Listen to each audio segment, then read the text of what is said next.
Okay, we got a couple of registered speakers. Mr. Bill Carrico, Senator, has he made it? I think I see him. Yeah, clear 2 doors here, don't you? All right.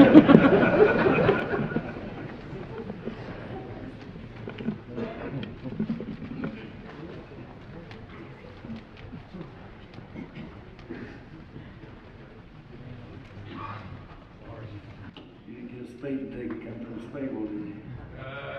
No, I didn't, but like nobody was there. They're all here. I appreciate you letting me have an opportunity just to speak briefly. And it appears that you have a lot of people here, and I don't know how many is behind me to speak, so I'll be as quick as I possibly can. But I know that there's been a lot of conversations and a lot of movement across Virginia to declare counties sanctuary city, or sanctuary counties and cities. And I'm just here to try to give some insight and try to convince Grayson County that this would be a good thing. And even though the declaration that the county does in any way, shape, or form is symbolic. It is a message to the General Assembly members about how you feel and about how you feel that this locality and the people here feel about an issue. Nothing that you do symbolically will matter if the General Assembly passes the law. You still are under the Dillon rule, which means the county can't pass a policy or a law that supersedes state law. However, by not doing a symbolic measure to state how the people of that locality feels, you do a disservice to them to get the message to Richmond. And there's been some questions about the word sanctuary.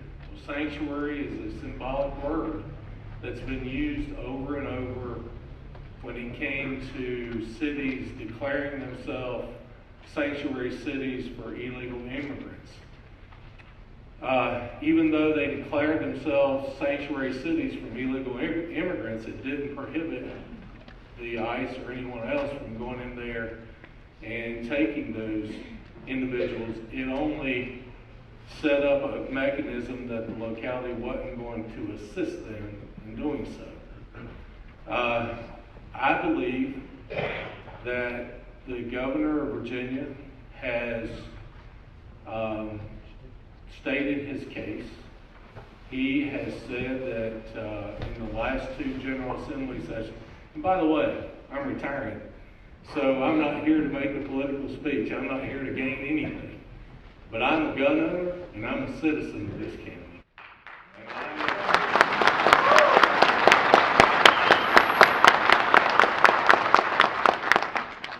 And having been a law enforcement officer, it's the seconds that count before the law officer gets there to help them.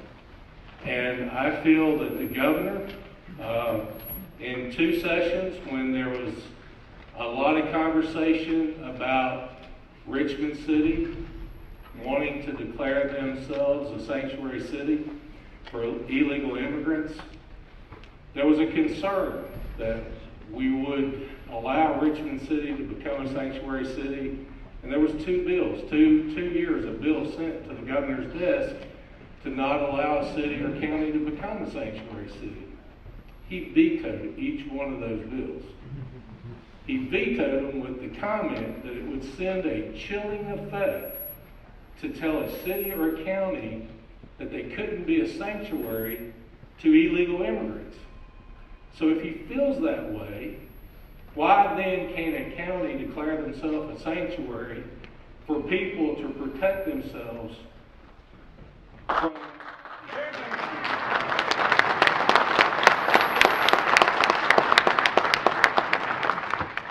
intrusion of a violation of their Second Amendment rights? I just feel you have a lot to deal with, and a lot that you have to have thrown at you from Richmond. And I feel that the people are speaking, and they're speaking loudly. And they've got to get the message to Richmond that this is wrong, and that they need to back off this issue, and that they need to hear from each county. And Grayson County is one of those counties that hasn't taken action yet. I just hope that you'll take action, and that you will send that message to Richmond that this county believes in the Second Amendment right now. You may ask the question, why do I need a weapon that's a semi-automatic that fires more than 10 rounds? I better to ask you the question, why do you need a car that goes 120? You can only go 70. But when you pull out and that tractor trailer is bearing down, you're glad you've got a car that goes 140. So, our founders passed the Second Amendment for us to protect ourselves from tyrants. The reason that foreign countries don't enter into this country in a mass is because they know each individual is armed and able to defend themselves. Right. Amen. If you think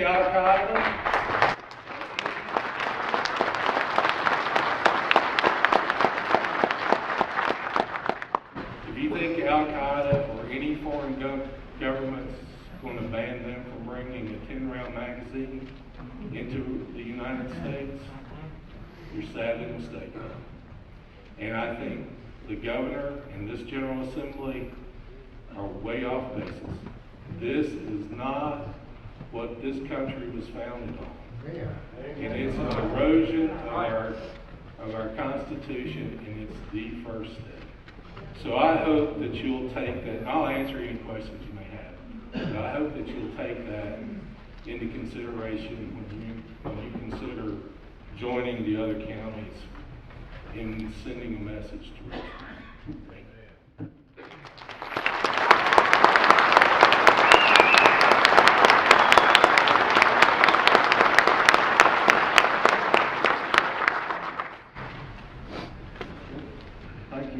Thank you. I appreciate your time. Okay. Next on our registered speaker is Sherriff Vaughn.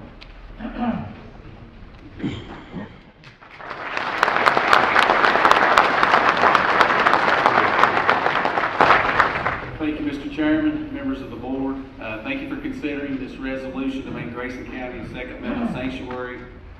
Thank you to everyone here this evening, for coming out and for making a difference. I've been a lifelong resident of Grayson County. My dad has held a federal firearms license since the 1960s.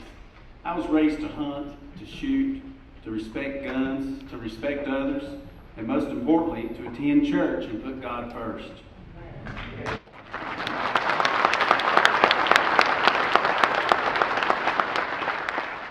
It is our heritage here in Grayson County to possess firearms and to hunt. When I grew up in the 70s and 80s, schools were closed on the first day of deer season so you could take up a gun and go hunt with your family. The framers of the Constitution recognized the right to bear arms as a natural, God-given right, not a right granted by the government. The Second Amendment merely reinforces that our God-given right shall not be infringed. I've worked in law enforcement for 25 years. I have never arrested a law-abiding citizen for having a gun, and I'm not going to start now.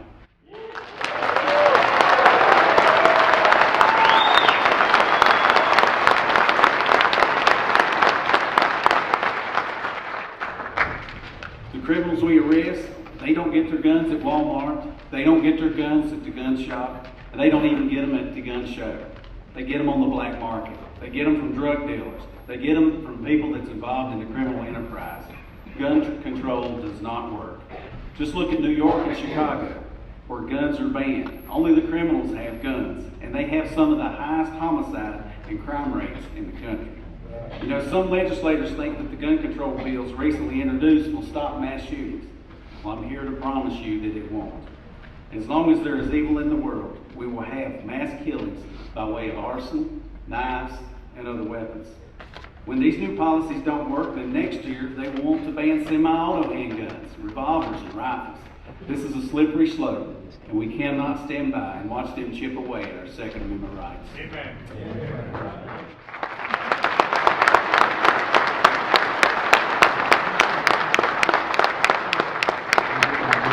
The AR-15 style rifle that they are wanting to ban, it's not even powerful enough to legally deer hunt with. It is an Armalite 15 semi-auto rifle, not much more than a squirrel gun. Who is the government to say that we cannot have a 30-round magazine for our rifles? If someone is breaking in your house at night, it's very likely that you may need the extra rounds.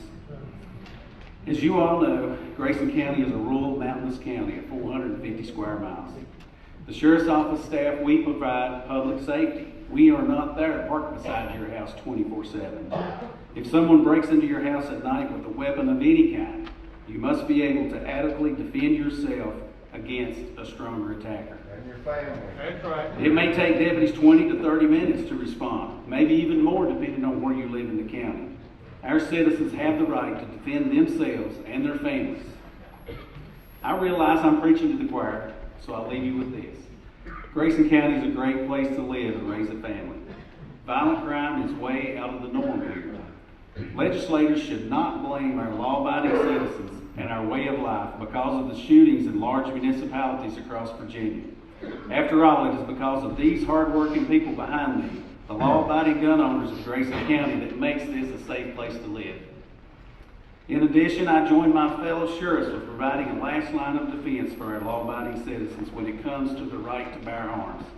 If necessary, I will utilize my right to properly screen and deputize law-abiding citizens to protect their constitutional rights.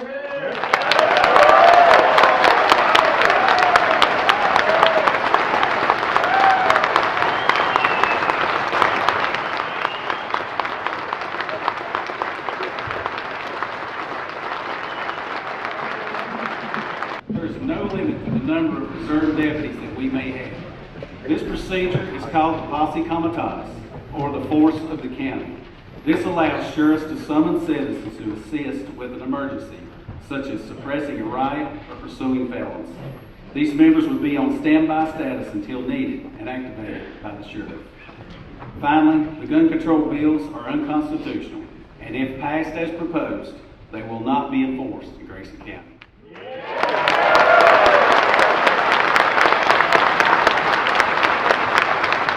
I am very proud of everyone here, and I am very proud of all these other counties that stepped up. So that's what we've got to do, is step up what we believe in. The public comment is 3 minutes, and you'll be timed. Again, be respectful. Even if somebody speaks that's not got your opinion. Public comment will start, and the first name is Robert W. Davis. Does he want to speak? Okay, Mr. Davis, 3 minutes. I want to thank the County Council for hearing me tonight. I want to encourage the County Council to pass this sanctuary county Second Amendment. These laws that they've proposed, that they've not passed yet, these laws that they've proposed are unconstitutional. I know that they're saying that the Fourth Circuit Court says that they are constitutional, but the Constitution was written in plain English so that every man, every woman, even children can look and see the contract that the U.S. government has with us as citizens. And it's plain that this is an infringement. Some of the people, like Sheriff Vaughn said, why would you need this or why would you need that as far as magazine capacity? The fact that lawmakers are now threatening our counties, our citizens, and our sheriff, which, by the way, we're not going to let the sheriff be taken. He's our elected sheriff, not the state's. We're not going to let him be taken and arrested. Proves the point of why I need a 30-round magazine. they're going to send a military force, is what they're saying. And some people say that they won't, but I respect the governor and his word. These things are not going to pass the public's consent, and in the Declaration of Independence it says that the governments are set up by men at the consent of the governed, and we do not consent to these laws. They're unconstitutional. They're morally wrong.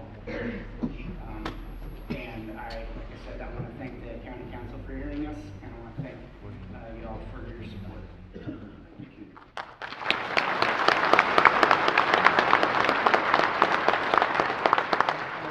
Jesse Walker.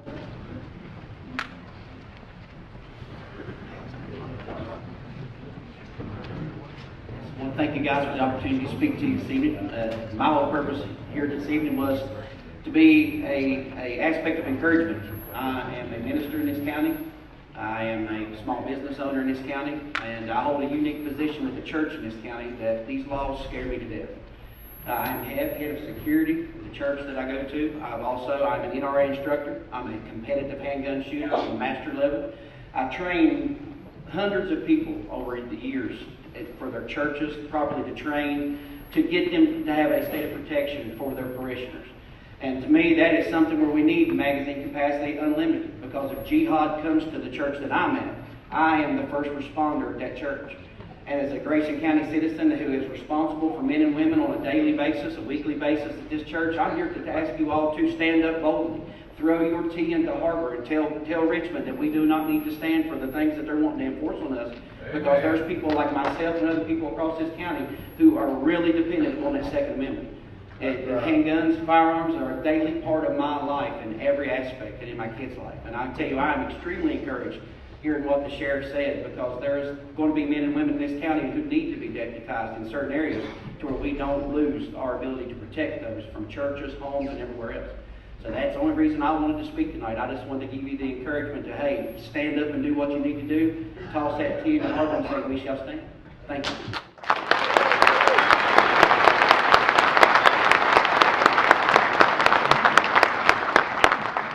Charlie Burnett.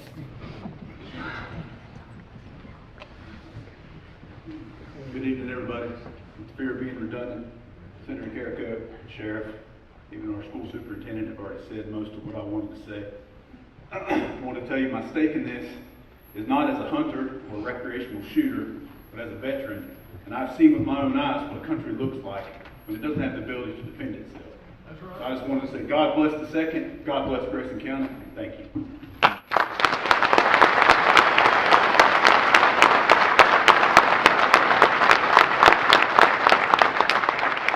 Mike Hobbs.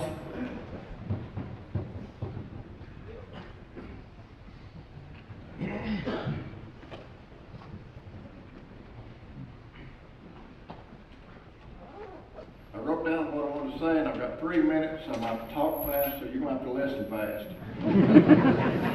I want to thank Senator Carrico and Sherriff Vaughn for their comments tonight and for their unwavering support of our God-given right to self-protection. And make no mistake, this is a God-given right, not a privilege to be given away or taken away by any man or any government entity. This is recognized by our founders when they wrote that each individual has the right to life, liberty, and pursuit of happiness. None of these three are possible without the right and the means to protect them. I want to thank our Board of Supervisors and all their support staff for the excellent job they do for us conducting county business. I want to thank God that we live in a free country that allows peaceful assembly, freedom of speech, and religion.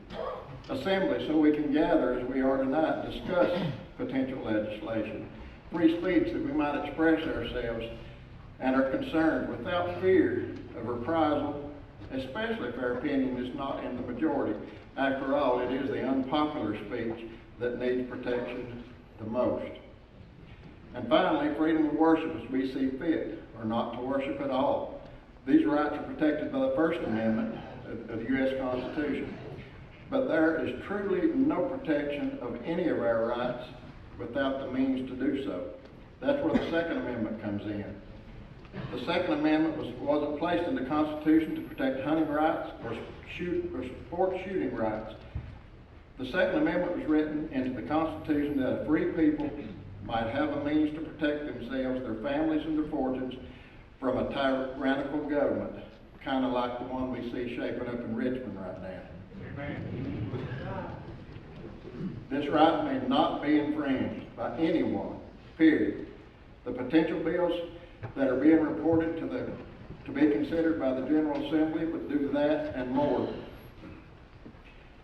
It sounds ridiculous to us, I know. It is. And I, for one, will not comply. This only scratches the surface of the wish list of the rules and regulations that the Democrats in Richmond want to force down our throats. But make no mistake, whatever transpires tonight is just the beginning. We're in for a long and difficult fight. If tonight is the only time any of you is willing to show up, if you're not willing to call or write your representative, we've already lost the fight. I want to encourage each and every one here to be involved in your local, state, and national government process. Otherwise, we'll get what we deserve, and we may not like it. I'd like to thank Grayson County Board of Supervisors for taking up such a divisive issue, and I want to encourage the board to consider and vote to pass a resolution to make Grayson County a Second Amendment sanctuary.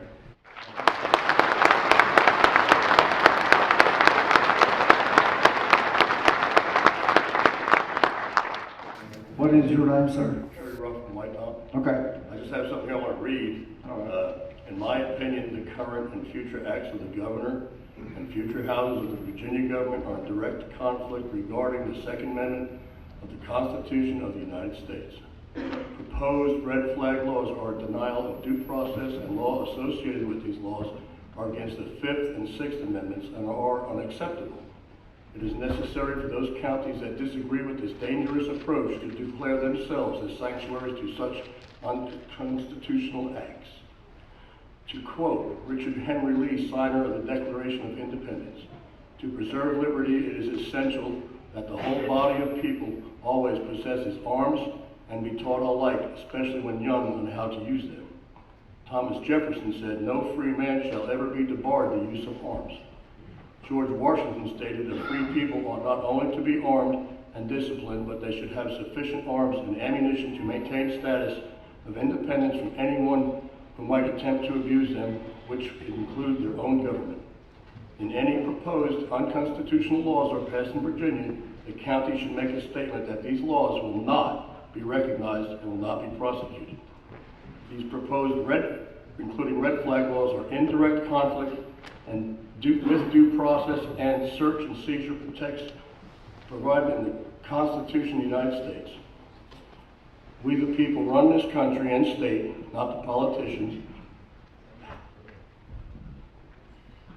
Politicians are elected to administer laws, not to put forth violations of unconstitutional rules and regulations. I strongly suggest and request that the county segregate itself and its citizens from these unlawful and dangerous unconstitutional violations. Thank you, sir.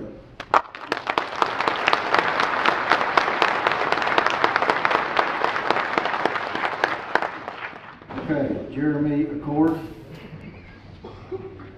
Good evening. I also, one thing that hasn't been brought up is, shooting is also popular among young people. I have 5 sons myself. They were brought up. None of my sons have ever been in trouble with the law. Their pastime consists of outdoor activities, and they shoot all the time. And young people these days don't have anything to keep them out of trouble. And another thing is, I worked at the correctional center here in Grayson County for several years, and a bunch of my brothers there. And the people in there, as we found out here recently, they do not forget our names whether we are still there or not. And my house is not a mile through the woods from that place. And if they do come out and they go through the woods, my house is going to be one of the first places they come to. And I have the right to defend my house. Amen. And a lot of this stuff is coming up. I know you talk to people in this area is like, it's very, very, very few people in this area would even think about passing something like that. So, I mean, if they, you know, the eastern side of the state, maybe we need to divide the eastern side of the state from the western side.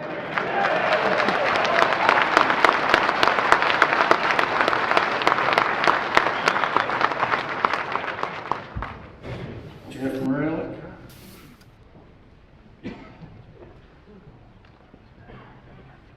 I'd like to thank the board tonight for your consideration making this second amendment, and I support Senator Carrico and my Sherriff Richard Vaughn. But I stand here tonight as a citizen and also as a veteran. And when I took that oath, I swore to God to represent and honor the Constitution of the United States. And that's what I plan on doing against tyranny, foreign, and domestic. Here, here. Yeah. Thank you very much. Bert?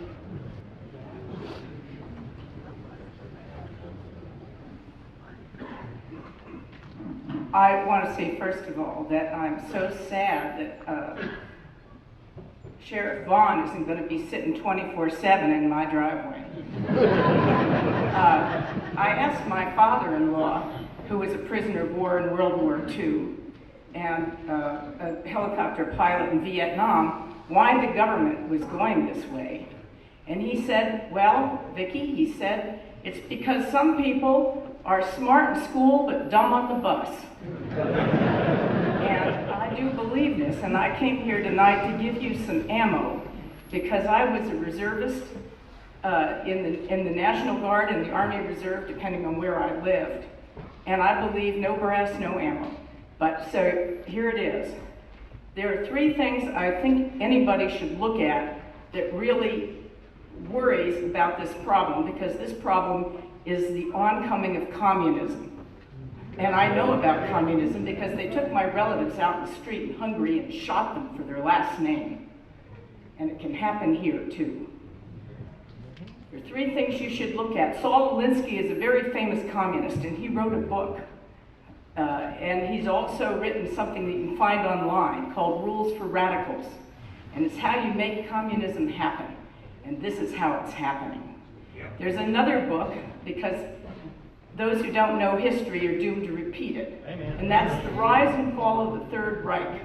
It's a very famous book. It's easy to get. And the third book, in case you think that politics has changed in any way, shape, or form, is The Life of Grant by Don Chernow. And you will see how hard we're going to have to struggle to have the liberty that we need. A lot of these young people can't tell you how many senators we have or how many people are in the House of Representatives. They can't tell you how many states we have. They can't tell you when the Civil War started. And we really need to start educating our young. I thank you for this time.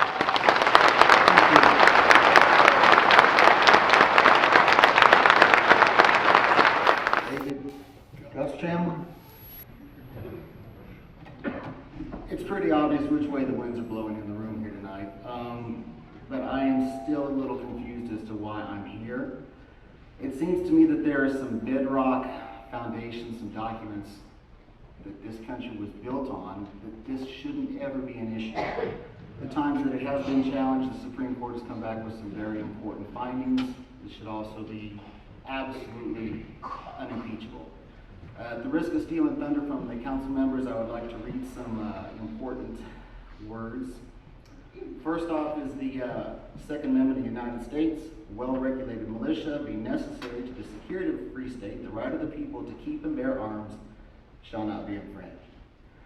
Also from the Constitution of Virginia, Article 1, Section 1, the means of acquiring and possessing property and pursuing and obtaining happiness and safety. Article 1, Section 13, sounds a lot like the Second Amendment. The right of the people to keep and bear arms shall not be infringed. These are constitutional documents. In the realm of Supreme Court, we have United States versus Miller in 1939. Firearms that are part of ordinary military equipment or with use that could contribute to the common defense are protected by the Second Amendment. Most lately, we had a very important case, Heller versus DC in 2008, affirmed an individual's right to possess firearms unconnected with service in a militia for traditionally lawful purposes such as self-defense within the home. So not only do we have constitutional documents, we also have Supreme Court precedents. Most respectfully, I would like to say that all of you on the board are elected representatives. You're here by the grace of the people. And I mean that because nobody up there has taken fat cat money from DC. Some of our representatives in Richmond, I don't think even know where Grayson County is. Rednecks, hillbillies, deplorables, all that and more. Guilty, but proud of it.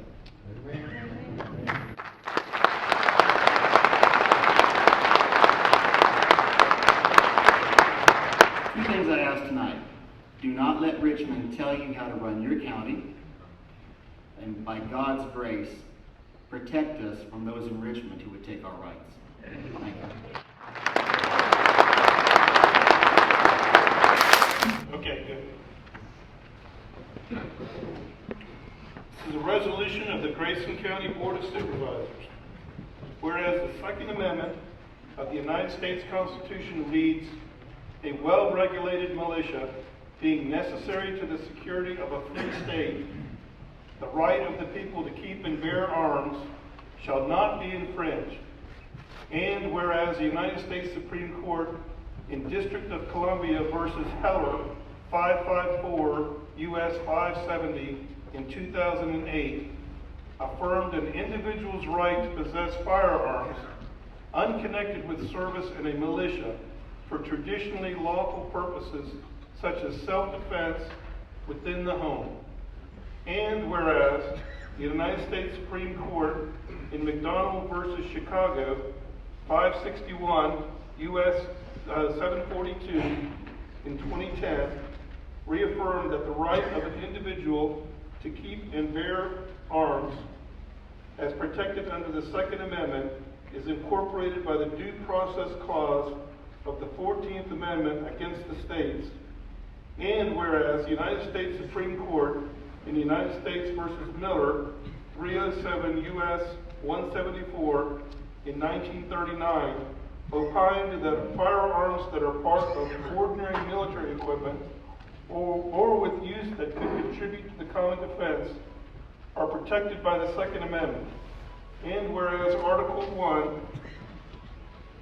Section 13 of the Constitution of Virginia provides that a well-regulated militia composed of the body of the people trained to arms is the proper, natural, and safe defense of a free state.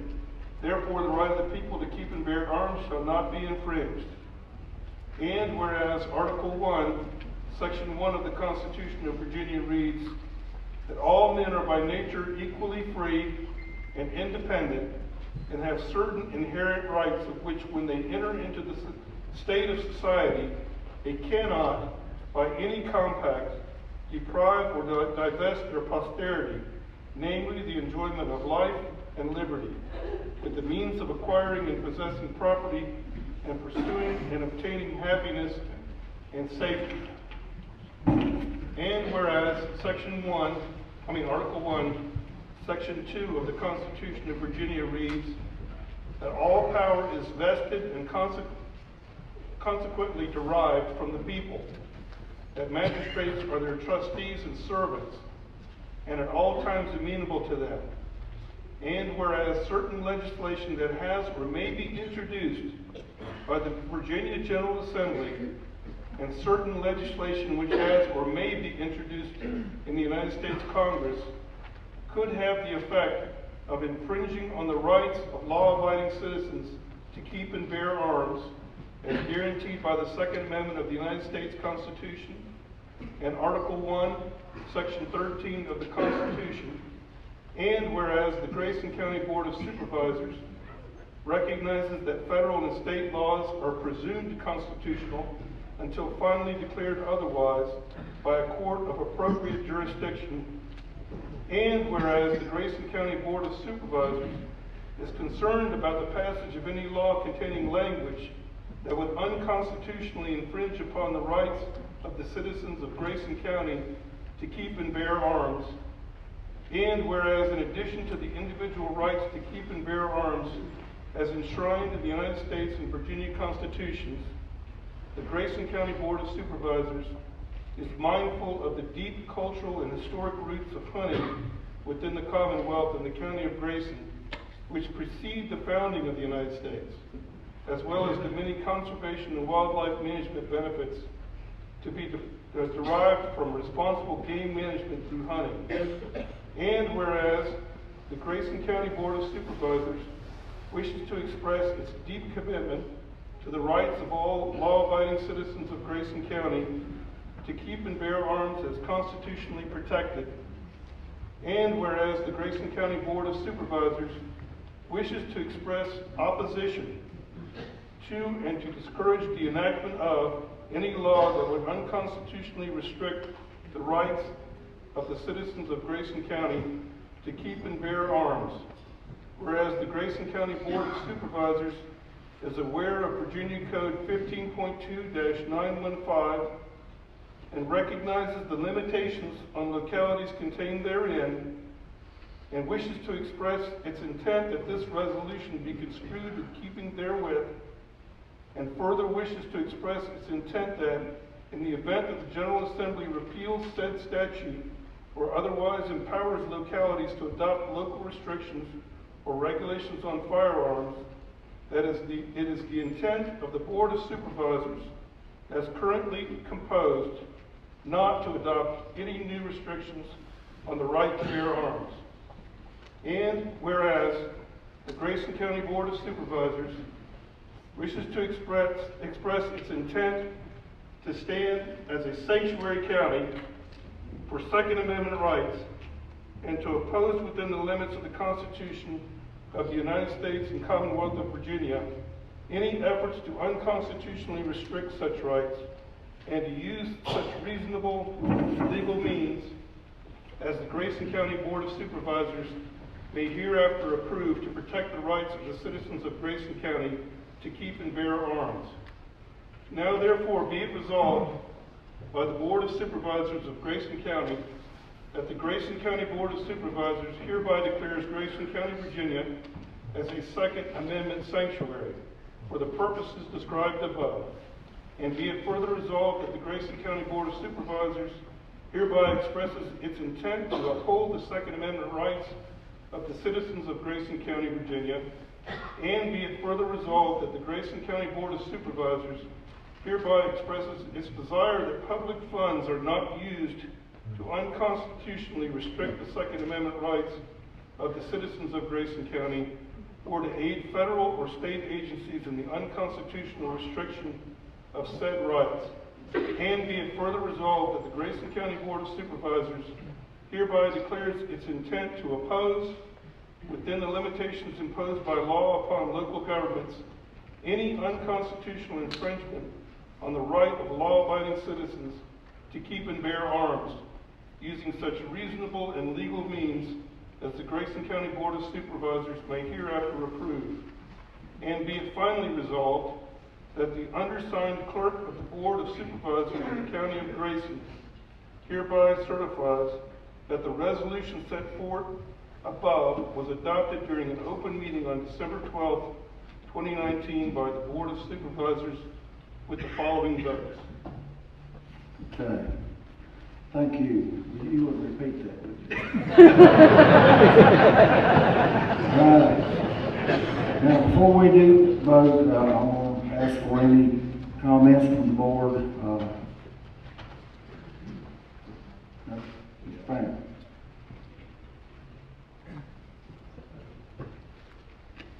I think it was General Washington that said in one of his final addresses to his troops that he's grown gray and blind in the service of his nation.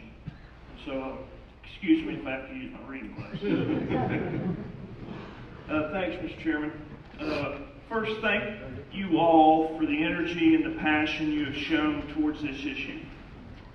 The message you clearly want sent, and for your attendance tonight. Second, thanks to whoever figured out how to send the online petitions. It locked up my email for 3 days. Since everything we do has consequences, intended and unintended, the online gun rights campaign reinforced to me that we really need better internet. But the Constitution and the rights it guarantees is no laughing matter. There is no question I support the Constitution and all its amendments. As a matter of fact, we're all here tonight because of the First Amendment. However, I also believe that there is no question that we have a violence problem in our state and in our country. In September, our sheriff provided an assessment of crime in our county, and it identified assault, which includes aggravated assault, along with illicit drugs, as a significant reoccurring problem. I have that about right, Sheriff? If you average out the trend analysis that he presented, we have an assault incident about every 4 days in our county. In other areas of the Commonwealth, I suspect the incidents of assault are much worse. Therefore, in fairness, the legislative proposals being debated are an attempt to deal with the real problem, which is violence. Yet it is crystal clear there is widespread legitimate concern about these proposals affecting our Second Amendment rights and the possible consequences. Despite having large ears, which don't work very well, I hear you. Upon the completion of our vote, I expect that the board will support the resolution to oppose the current gun control legislation. The energy and enthusiasm that has been expended on this topic over the last 4 weeks has been extraordinary. Since we believe that the proposed solutions will not work to address the violence problem, could we, as a community, harness that same energy to propose ideas that might work? Could both sides have a civil discussion about reducing violence? I offer you 3 for your consideration and constructive criticism. None are original thoughts on my part, but I feel could use more emphasis in this debate. The first one is education. As Victoria just spoke, there is a huge misunderstanding about rural Virginia, which the solutions being presented fail to appreciate. We know the education is important and a critical component to understanding and to life. Just look at our county's public school system's high test scores and the incredibly low dropout rate. Could we work to reduce violence, regardless of the weapon used, through a renewed focus on awareness in formal and informal educational programs? To me, this is a statewide effort that would make sense with multiple benefits. Simply stated, don't take, educate. The second is mental health, as some have already brought up tonight. This is not a new concern by any stretch, but there must be additional resources to help our social workers, our law enforcement, and our citizens in crisis. Some of the current proposals may help law enforcement, I don't know. What I do know is under the state constitution, the sheriff and the Commonwealth attorney have discretional authority to enforce and prosecute existing law violations based on his or her experience and the circumstances on the ground. Yet a comprehensive approach to mental health issues could provide our social workers and first responders with additional tools to address one of the root causes. And finally is local control. As mentioned in the pending resolution, localities need the authority to implement or not state-directed measures intended to deal with violence. Counties in Virginia do not have that authority. Rural Virginia is different from urban and suburban Virginia. We and they should have more local authority to tailor solutions to the circumstances. Tonight it is proposed we send a message about legislation we oppose while affirming the way of life we enjoy. At some point, we should also send a message to our legislators and our governors about how we might help solve the actual problem. As we all know, every action we take has intended and unintended effects. I have concerns about this resolution, but both in the precedent it may set and the consequences which may result. But I will support the resolution in its current form. I ask that these remarks be added to the record. Thank you, Mr. Chairman. Thank you.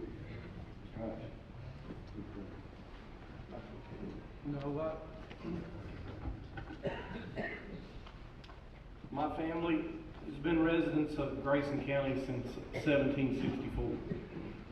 My great-grandfather, William Horton Hash, was in the Revolutionary War. I've had the honor and the privilege to live in this county my entire life and reap the benefits of many, like my grandfather and my father, who fought in the Korean War for those rights and privileges that we have now.